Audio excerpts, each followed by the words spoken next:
This P0385 repairing video is dedicated to Saturn's drivers.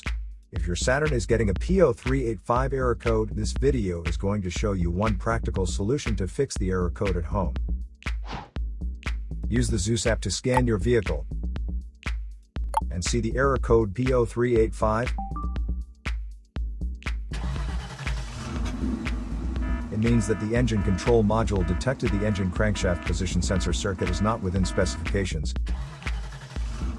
Here is one of the most practical solutions to fix Saturn's P0385 error code. Method A. The crankshaft position sensor. First, carefully remove the crankshaft position sensor from the vehicle. Visually inspect the sensor to make sure it hasn't been contaminated by a leak from another engine component. Use a multimeter to proceed with a resistance test on the crankshaft position sensor.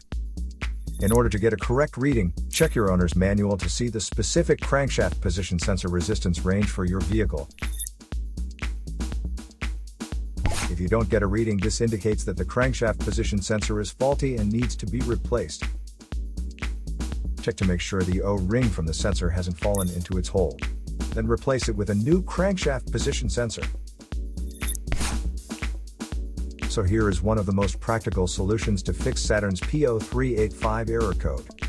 After the repair, you can now use the Zeus app to clear the error code. And tap the rescan button one more time to make sure everything is fine with your vehicle. 3 easy steps to wash a catalytic converter. To save more money on car expenses, claim a free engine code scanner at the description link below, or check out the video here for more info. You're also welcome to leave comments below. Our mechanic professionals will answer them shortly. Don't forget to like and subscribe to our channel. Thanks again for watching this video.